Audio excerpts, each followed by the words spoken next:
Hello guys, current affairs funda में आप सभी का स्वागत है। मैं हूं आपके साथ अभिषेक शर्मा और आज के इस वीडियो सेशन में हम 15 मार्च तक के सभी इंपॉर्टेंट करंट अफेयर्स कवर करने वाले हैं। हमेशा की तरह आप इस वीडियो को अंत तक जरूर देखिएगा, आज भी आपको काफ़ी कुछ जानने के लिए मिलेगा। साथ ही गाइस, इस सेशन को शुरू करने से पहले आप सभी को बताना चाहूँगा, यदि आप हमारे daily current affairs PDF, weekly PDF, monthly PDF और हर महीने के banking and economic awareness PDF चाहते हैं तो करंट अफेयर्स फंडा का 1 ईयर मेंबरशिप प्लान आप ज्वाइन कर सकते हैं। इसका लिंक वीडियो के डिस्क्रिप्शन में या फिर फर्स्ट कमेंट में दिया गया है। आपको बता दें, इस प्लान के तहत 1 साल तक जितना भी हमारा पीडीएफ कंटेंट है वो आपको प्रोवाइड कराया जाता है, जिसे आप डाउनलोड कर सकते हैं और प्रिंट आउट भी निकलवा सकते हैं। इसके लिए चाहे तो आप हमारी करंट अफेयर्स फंडा ऐप को यूज़ कर सकते हैं या फिर अपने लैपटॉप या सिस्टम की मदद से आप वेब लॉगिन करके भी हमारा कंप्लीट पीडीएफ मटेरियल प्राप्त कर सकते हैं।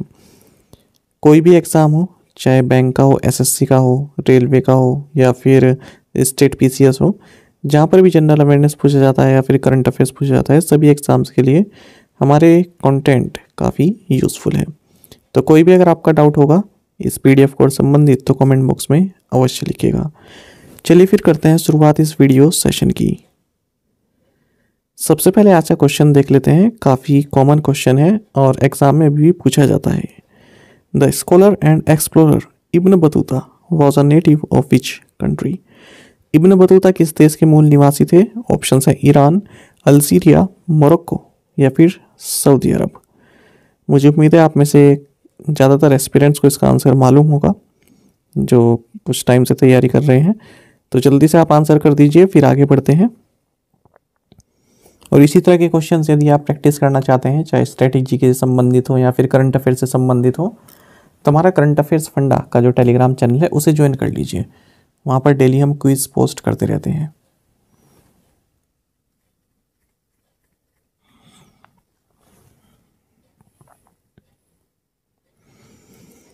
Who has been appointed as managing director and CEO of tech Mahindra? Tech Mahindra के प्रबंध निदेशक और सीईओ के रूप में किसे नियुक्त किया गया है? ऑप्शंस आपके सामने है। सही आंसर ऑप्शन ए है, मोहित जोशी। आपको जानना चाहिए, टेक महिंद्रा जो कि इंडिया की 5th largest information technology firm है, इसने मोहित जोशी को 5 साल के लिए मैनेजिंग डायरेक्टर एंड सीईओ नियुक्त किया है। इनका जो कार्यकाल है ये 20 दिसंबर 2023 से शुरू होगा। ये रिप्लेस करेंगे सीपी गुरनानी को, जो कि दिसंबर में रिटायर होंगे। आपको जानना चाहिए, जो मिस्टर मोहित जोशी है, इससे पहले ये इन्फोसिस में रहे। 22 साल इन्होंने इन्फोसिस में काम किया, इन्फोसिस के प्रेसिडेंट भी रहे और अब इन्होंने वहाँ से एग्ज़िट ले लिया है। अच्छा, इन्फोसिस की अगर हम बात करें, इससे पहले एक और हाई प्रोफाइल एग्ज़िट हुआ था रवि कुमार एस का, जिन्होंने इन्फोसिस से एग्ज़िट कर दिया था और अब ये कॉग्निजेंट के चीफ एग्जीक्यूटिव बन चुके हैं। एक और हाई प्रोफाइल अपॉइंटमेंट हमने हाल ही में देखा था कि हिंदुस्तान यूनिलीवर ने रोहित जावा को एमडी एंड सीईओ नियुक्त किया है। तो ये दोनों ही अपॉइंटमेंट काफ़ी महत्वपूर्ण है, मोहित जोशी की और रोहित जावा की, साथ ही रवि कुमार एस की। ये तीनों एग्जाम में पूछी जा सकती है, कोई भी एक याद रखिएगा।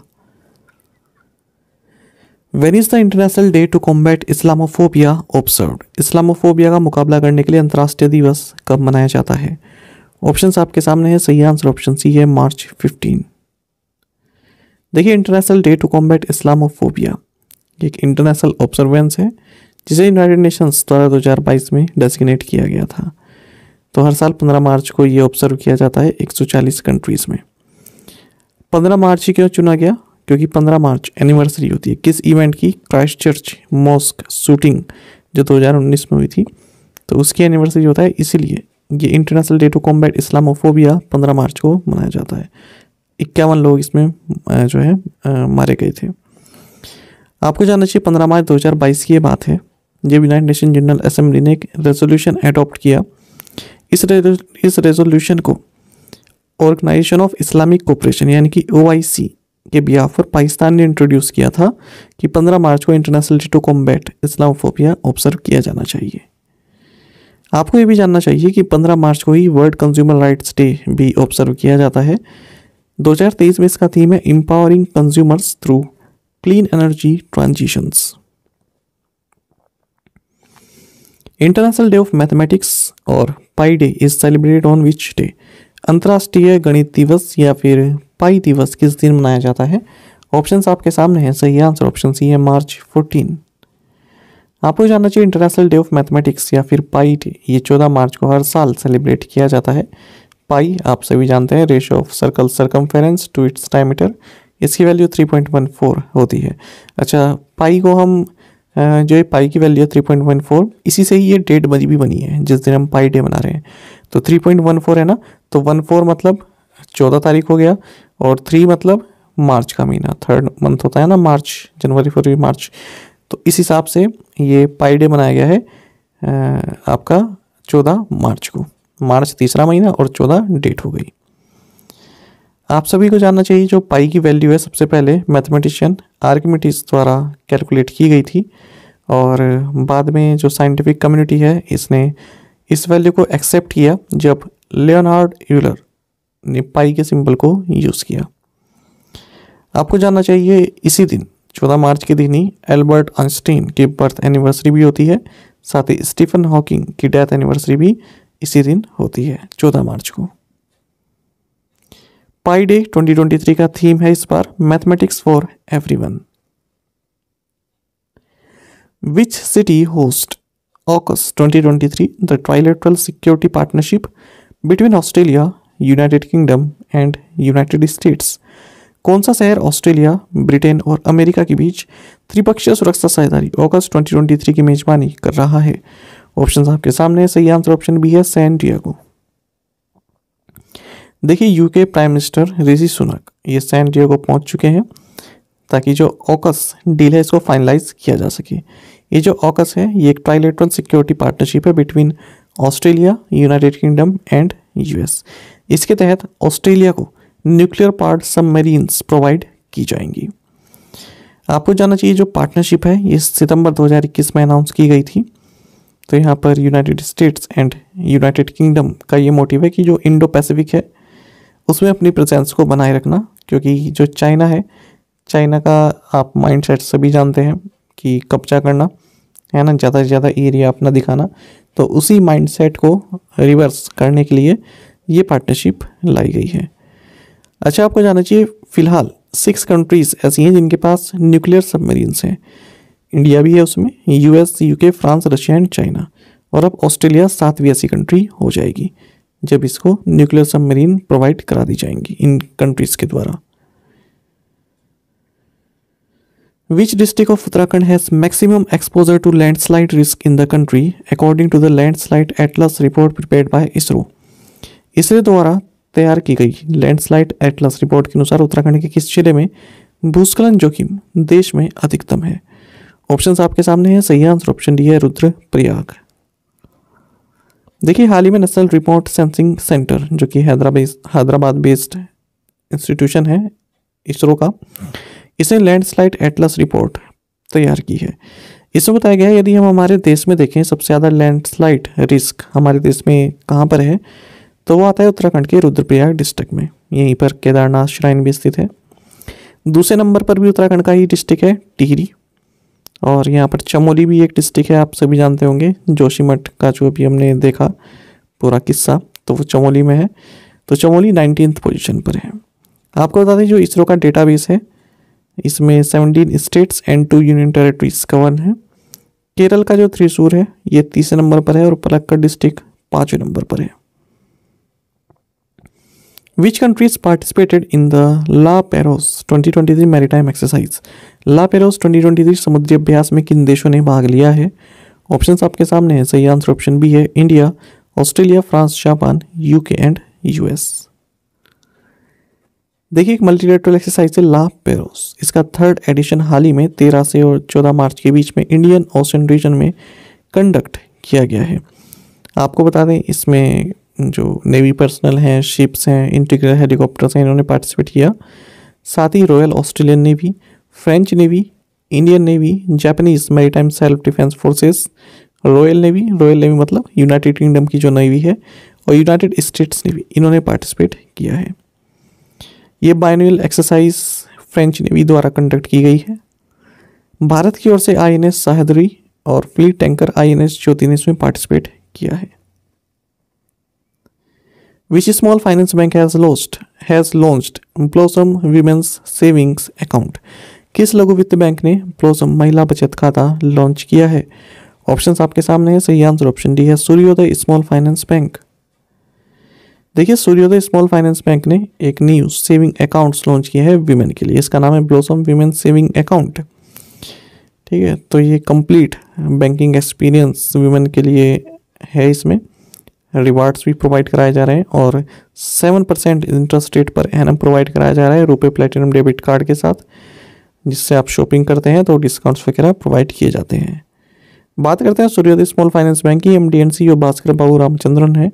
टैगलाइन है a bank of smile. Headquarters है नवी मुंबई, महाराष्ट्र में।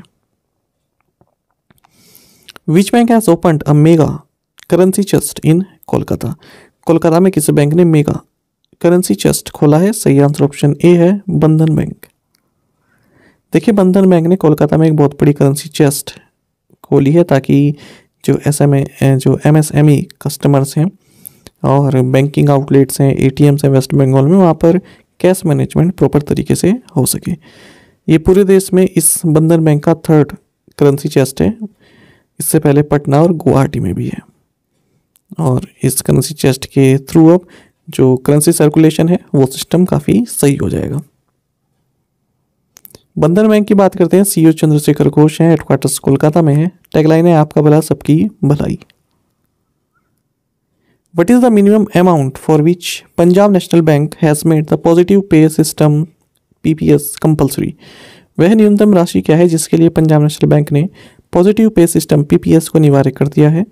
ऑप्शंस आपके सामने है। सही आंसर ऑप्शन डी है, 5 लाख रुपीस एंड अबव। देखिए, जो कस्टमर्स हैं उनको चेक फ्रॉड से बचाने के लिए पंजाब नेशनल बैंक ने पॉजिटिव पे सिस्टम को कंपलसरी कर दिया है।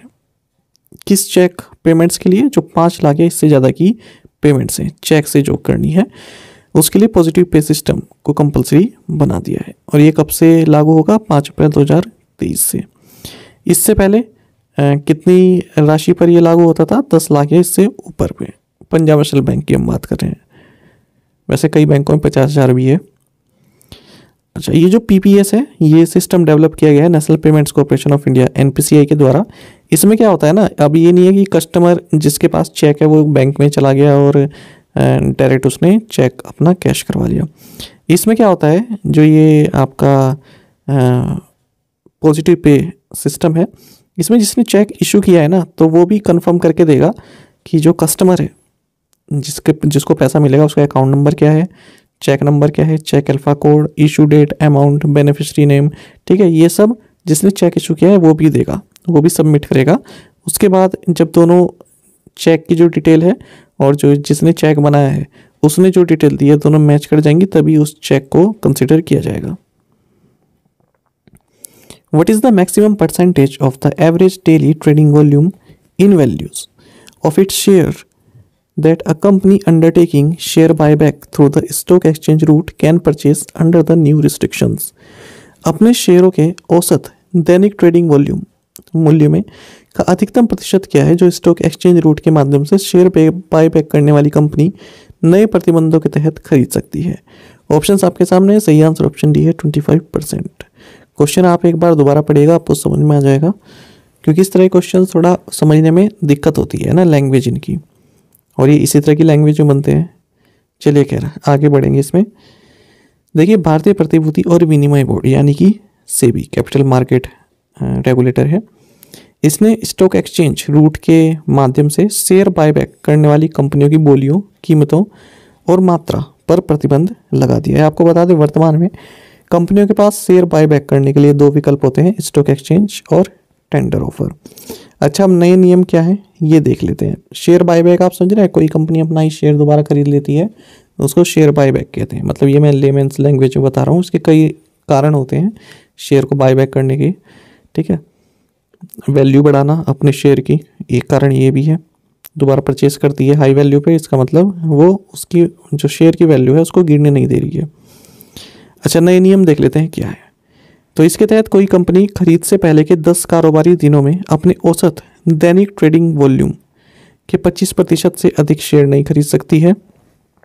और जो कंपनी है वो बाजार खुलने से पहले नियमित ट्रेडिंग सत्र के पहले 30 मिनट और अंतिम 30 मिनट की बोली नहीं लगाएगी। कंपनी का खरीद ऑर्डर मूल्य अंतिम व्यापार मूल्य के 1% के भीतर होना चाहिए। साथ ही जो कंपनीज हैं, companies would have to utilize 75% of the proceeds of the buyback undertaken through the stock exchange route from the existing minimum of 50%। तो जो बायबैक माध्यम से जो प्रोसीड्स उनके पास आई है तो उसका 75% उनको यूटिलाइज करना होगा, पहले 50% की लिमिट थी। ठीक है, तो ये पूरे नियम हैं। India and which country in March have signed an audio visual co production agreement for film makers. Bharat और किस देश ने मार्च में फिल्म निर्माताओं के लिए एक ऑडियो विजुअल सह निर्माण समझौते पर हस्ताक्षर किए हैं? सही आंसर ऑप्शन सी ऑस्ट्रेलिया है। देखिए, आपको जानना चाहिए कि इंडिया और ऑस्ट्रेलिया ने, एक्चुअली इस क्वेश्चन में मैंने मार्च इसलिए लिखा है कि इस तरह के समझौते भारत साइन करता रहता है कंट्रीज़ के साथ, तो मार्च में आपको याद रहेगा कि ऑस्ट्रेलिया के साथ हमने साइन किया है। देखिए, इंडिया और ऑस्ट्रेलिया ने audio visual co production agreement sign किया है, जिसके तहत जो फिल्म मेकर्स हैं उनको फाइनेंशियल इंसेंटिव्स प्रोवाइड कराया जाएगा एक दूसरी कंट्री में, है ना, मतलब ऑस्ट्रेलिया में या फिर इंडिया में। तो जो भी उनका एक्सपेंडिचर आएगा फिल्म मेकर्स का, उसका 30% तक इंसेंटिव प्रोवाइड करा दिया जाएगा। तो ये जो एग्रीमेंट है, इन्फॉर्मेशन ब्रॉडकास्टिंग सेक्रेटरी अपूर्वा चंद्र और ऑस्ट्रेलियन हाई कमिश्नर बैरी ओफेरल द्वारा साइन किया गया है। आप सभी जानते हैं Australian prime minister Anthony Albanese Bharat के दौरे पर हाल ही में रहे। ऑस्ट्रेलिया 16th कंट्री है जिसके साथ भारत ने को प्रोडक्शन एग्रीमेंट साइन किया है, जिसके तहत जो स्मॉल फिल्म मेकर्स हैं जो मूवीज शूट करते हैं, वेब सीरीज, एडवर्टीजमेंट शूट करते हैं, तो उनको काफ़ी मदद मिलेगी, इंसेंटिव प्रोवाइड कराया जाएगा उनको। Small industry development bank of India यानी कि SIDBI has sanctioned 1000 crore rupees loan to which state based Shri Kshetra Dharmasthala rural development project under its Prayas scheme. भारतीय लघु उद्योग विकास बैंक सिडबी ने अपनी प्रयास योजना के तहत किस राज्य स्थित श्री क्षेत्र धर्मस्थल ग्रामीण विकास परियोजना को 1000 करोड़ रुपए का ऋण स्वीकृत किया है? ऑप्शंस आपके सामने है, सही आंसर ऑप्शन बी है कर्नाटक। देखिए, small industry development bank of India यानी कि सिडबी, इसने 1000 करोड़ रुपए का लोन सैंक्शन किया है Karnataka based Shri Kshetra Dharmasthala rural development project SKDRDP को। किसके तहत? जो सिडबी की प्रयास स्कीम है उसके तहत, जिसके तहत ये माइक्रो एंटरप्राइजेस को क्रेडिट प्रोवाइड कराता है। अच्छा, जो ये Shri Kshetra Dharmasthala rural development project है, ये एक चैरिटेबल ट्रस्ट है जिसको प्रमोट किया गया है पद्म विभूषण अवार्डी और राज्यसभा मेंबर वीरेंद्र हेगड़े के द्वारा। सिडबी ने ये प्रयास स्कीम फॉर्मुलेट की है ताकि जो माइक्रो फाइनेंस क्लाइंट हैं उनकी हेल्प की जा सके, 50,000 से 5 लाख रुपए तक का क्रेडिट उनको दिया जा सके। Which fintech firm has bought Zecpe one click checkout form? किस फिनटेक फर्म ने one click checkout form Zecpe को खरीदा है? ऑप्शंस आपके सामने है, सही आंसर ऑप्शन बी है कैश फ्री। देखिए, कैश फ्री पेमेंट्स जो कि payment and API banking company है, इसने ज़ेपे जो कि वन क्लिक चेकआउट फॉर्म है इसको खरीद लिया है अननोन अमाउंट में, अमाउंट नहीं मालूम है। तो अब जो ज़ेपे है ये सब्सिडरी होगी कैश फ्री पेमेंट्स की। इसके तहत अब जो कैश फ्री पेमेंट्स है वो अपना जो कस्टमर एक्सपीरियंस है उसको काफ़ी इन्हेंस कर देगा, और जो value added services like return to origin deduction, fraud detection, address pre filling, इन सब सर्विसेज को भी ऐड कर देगा कैश फ्री पेमेंट्स। अच्छा, एक एक्विजिशन से संबंधित एक और न्यूज़ थी हाल ही में। सुप्रीम कोर्ट ने बॉम्बे हाई कोर्ट का जो दिसंबर 2022 का एक ऑर्डर है उसको डिसमिस कर दिया है, और जो रिलायंस होम फाइनेंस का जो टेक ओवर होने वाला है ओथम इन्वेस्टमेंट्स एंड इंफ्रास्ट्रक्चर द्वारा इसको लीगल करार किया है। ठीक है, तो ये भी आप याद रखिएगा, रिलायंस होम फाइनेंस को टेक ओवर कौन करेगा? Authum investments and infrastructure. Which e commerce company has launched Samarth Krishi programme? किस ई कॉमर्स कंपनी ने समर्थ कृषि कार्यक्रम शुरू किया है? सही आंसर ऑप्शन बी है फ्लिपकार्ट। देखिए, फ्लिपकार्ट जिसके CEO कल्याण कृष्णमूर्ति हेडक्वार्टर्स बेंगलुरु में है, इसने फ्लिपकार्ट समर्थ कृषि प्रोग्राम लॉन्च किया है ताकि जो फार्मिंग कम्युनिटीज़ हैं, फार्मर प्रोड्यूसर ऑर्गेनाइजेशंस हैं, उनको मार्केट एक्सेस प्रोवाइड किया जा सके। तो ये जो फ्लिपकार्ट समर्थ प्रोग्राम है, it will help farmers grow sustainably, get market ready and become a part of mainstream economy through relevant partnerships. Who did IFFCO eBazaar Limited partnered with to modernize its finance operations? IFFCO e Bazar limited ने अपने वित्त संचालन को आधुनिक बनाने के लिए किसके साथ साझेदारी की है? सही आंसर ऑप्शन ए है ओरेकल। देखिए, इंडिया की leading agriculture retail and e commerce player IFFCO e Bazar, इन्होंने क्लाउड मेजर ओरेकल को टैप किया। टैप का मतलब किससे सर्विस लेना, ठीक है। तो ओरेकल की जो क्लाउड सर्विस है उसको उससे सर्विस ली है, किस लिए? जो इनका फाइनेंस ऑपरेशन है उसको मॉडर्नाइज करने के लिए। इफको का जो फाइनेंस ऑपरेशन है उसको मॉडर्नाइज करने के लिए ओरेकल की सहायता ले रहा है। तो इफको ई बाजार लिमिटेड ये Oracle fusion cloud enterprise resource planning ERP इसको यूज़ करेगा अपने फाइनेंस ऑपरेशंस को यूनिफाई करने के लिए, प्रोडक्टिविटी बढ़ाने के लिए, एफिशिएंसी बढ़ाने के लिए। अगर हम बात करें इफको ई बाजार की, तो 2016 में इसको स्टैब्लिश किया गया था ताकि एग्रीकल्चर इनपुट्स और सर्विसेज प्रोवाइड कराया जा सके फार्मिंग कम्युनिटी को अंडर वन रूफ। इफको की अगर हम बात करते हैं Indian farmers fertiliser cooperative limited की, हेडक्वार्टर्स न्यू दिल्ली में है। स्थापना 3 नवंबर 1967 को हुई थी। हेडक्वार्टर्स न्यू दिल्ली में है। MD and CEO US Awasthi हैं। चेयरमैन है Dilip Sanghani. A memorandum of cooperation (MOC) was signed between India and which country to strengthen cooperation and promote research networking between research institutions? अनुसंधान संस्थानों के बीच सहयोग को मजबूत करने और अनुसंधान नेटवर्किंग को बढ़ावा देने के लिए भारत और किस देश के बीच एक समझौता ज्ञापन MOC पर हस्ताक्षर किए गए? सही आंसर ऑप्शन सी है स्वीडन। देखिए, एक मेमोरेंडम ऑफ कोऑपरेशन यानी कि MOC साइन किया गया इंडिया और स्वीडन के बीच में, जिसके तहत दोनों ही देशों में जो रिसर्च इंस्टीट्यूशंस हैं उनके बीच में जो रिसर्च नेटवर्किंग है उससे संबंधित जो कोऑपरेशन है उसको बढ़ावा मिलेगा। तो ये जो MOC साइन किया गया है ये science and engineering research board and Swedish foundation for international cooperation in research and higher education Stockholm Sweden के बीच में साइन किया गया है। स्वीडन की बात करते हैं, कैपिटल स्टॉकहोम में, कई बार एग्जाम में पूछी जाती है। करेंसी स्वीडिश क्रोना है। Who will be considered a beneficial owner as per the recent amendments to the prevention of money laundering rules? धन शोधन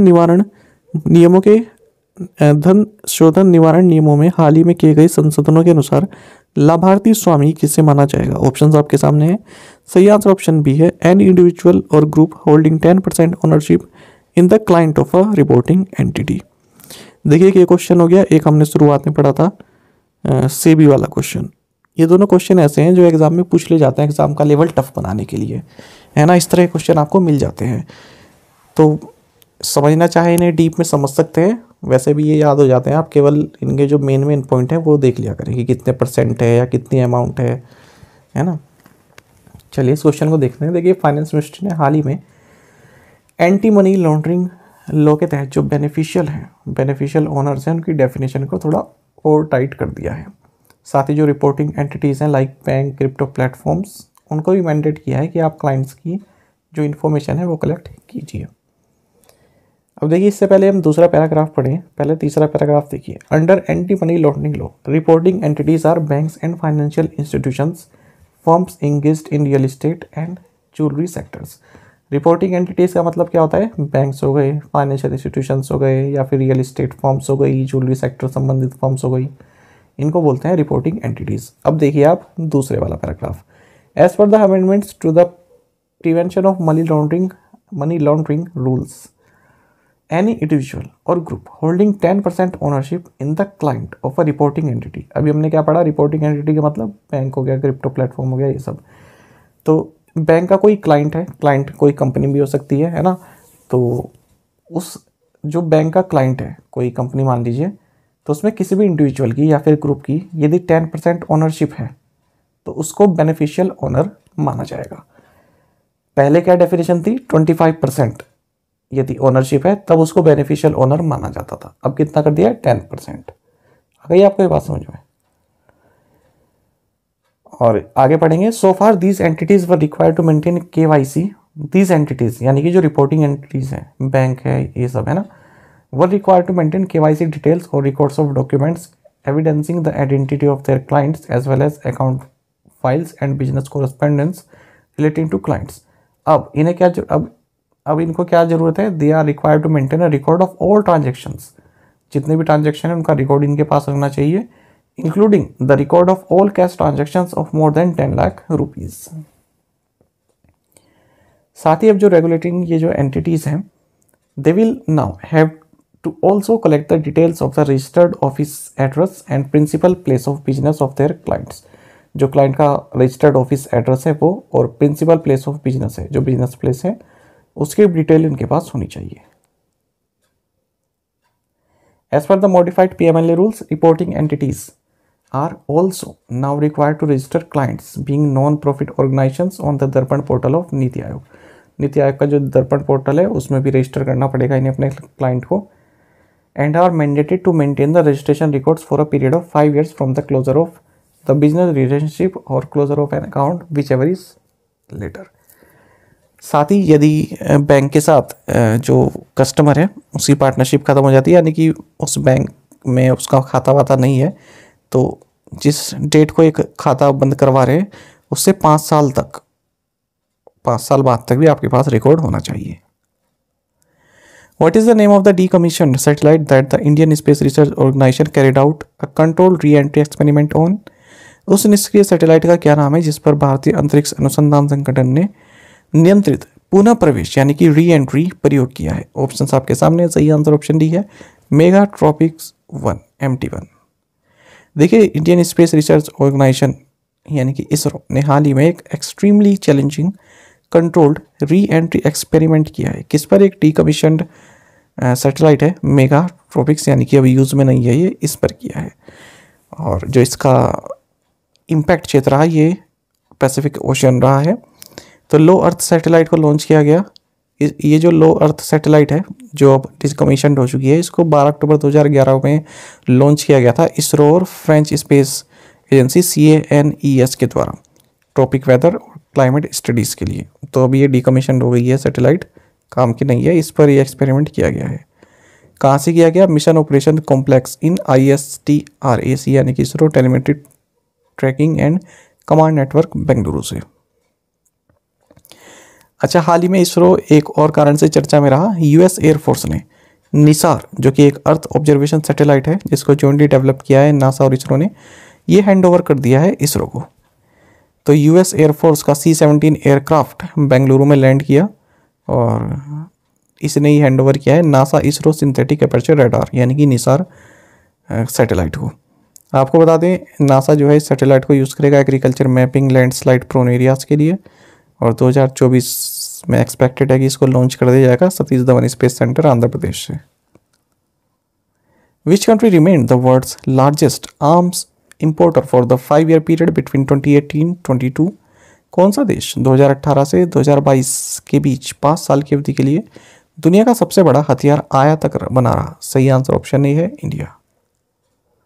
देखिए, यहाँ पर बात हो रही है एक स्वीडिश थिंक टैंक है Stockholm international peace research institute SIPRI. इसने एक रिपोर्ट जारी की है। इसने बताया है कि 2018 से 2022 तक पूरे वर्ल्ड में जो लार्जेस्ट आर्म्स इंपोर्टर रहा, सबसे ज़्यादा आर्म्स जिसने खरीदे हैं वो इंडिया रहा है इन 5 सालों में।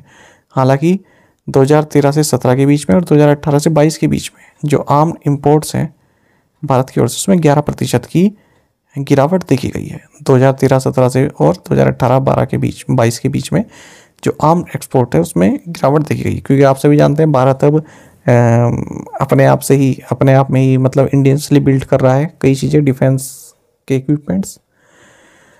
अच्छा, भारत को सबसे ज़्यादा आर्म सप्लायर कौन रहा? रशिया रहा 2013-17 के बीच में भी और 2018 से 22 के बीच में भी। दूसरे नंबर पर कौन रहा largest supplier of arms to India? France. अच्छा, अगर हम टॉप 10 आर्म्स एक्सपोर्टर्स की बात करें 2018 से 22 के बीच में, तो India was the biggest arms export market to 3 countries. 3 countries के लिए Bharat biggest arm export market रहा, रशिया, फ्रांस और इसराइल के लिए। और सेकंड लार्जेस्ट एक्सपोर्ट मार्केट रहा साउथ कोरिया के लिए। इंडिया साथ ही थर्ड लार्जेस्ट मार्केट रहा साउथ अफ्रीका के लिए। सेम पीरियड में 2018 से 22 के बीच में लार्जेस्ट आर्म इंपोर्टर भारत रहा, उसके बाद सऊदी अरब रहा, फिर कतर, फिर ऑस्ट्रेलिया और फिर China. Russia accounted for 45% of India's imports. Bharat जो टोटल इंपोर्ट करता है आर्म्स का उसमें 45% जो शेयर है वो रशिया का है। उसके बाद फ्रांस का है 29%, फिर US का है 11%। Bharat third largest arm supplier रहा म्यांमार को। ठीक है, म्यांमार को सबसे ज़्यादा हथियार सप्लाई कौन करता है? रशिया, फिर चाइना, फिर भारत। प्रीवियस असाइनमेंट क्वेश्चंस के आंसर हम देखने वाले हैं। IDFC mutual fund has been rebranded itself as Bandhan Mutual Fund. Swachh Bharat Mission Gramin Internship 2023 launched in which UT, Jammu and Kashmir? The Mount Merapi volcano which erupted recently is located in which country? Indonesia. India aims to eliminate sickle cell anemia by which year? 2047. While India's anti-money laundering legislation, now the Prevention of Money Laundering Act, was passed in 2002 by the India government, in which year did it come into force? July 1st, 2005. Under Prevention of Money Laundering rules, transactions by politically exposed persons above what amount need to be reported to the Financial Intelligence Unit? Answer is 10 lakh rupees. आपसे कई students ने बिल्कुल सही answer दिया है। उम्मीद नहीं थी मुझको कि 5th और 6th क्वेश्चन का आंसर आप दे देंगे, पर कई स्टूडेंट्स ने 6th क्वेश्चन का आंसर बिल्कुल सही दिया है। इस तरह से पार्टिसिपेट करते रहिए, वेल डन। चलिए आज के असाइनमेंट क्वेश्चंस देखेंगे हम। Who is China's foreign minister?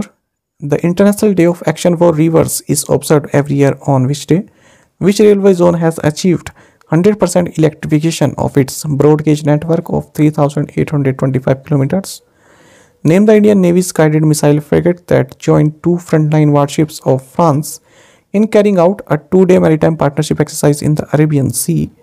Which article in the Indian Constitution directs the government to meet the nutrition and health requirements of the population? तो इन 5 क्वेश्चंस के आंसर आप कमेंट बॉक्स में दीजिएगा। यदि आपको एक क्वेश्चन का आंसर भी आता है तो भी आप हमें कमेंट बॉक्स में बता सकते हैं। साथ ही करंट अफेयर्स फंडा को आप टेलीग्राम पर भी ज्वाइन कर सकते हैं। यहाँ पर रेगुलर वीडियो अपडेट्स और करंट क्विज़ हम आप सभी के लिए डालते रहते हैं। साथ ही डिस्कशन ग्रुप में आप किसी भी क्वेश्चन का सॉल्यूशन पा सकते हैं। दोस्तों, यहाँ पर हमारे करंट अफेयर्स की प्लेलिस्ट दी गई है, इसको आप जरूर देखें। अपने दोस्तों के साथ, फेलो स्टूडेंट के साथ हमारे करंट अफेयर्स को शेयर जरूर करें।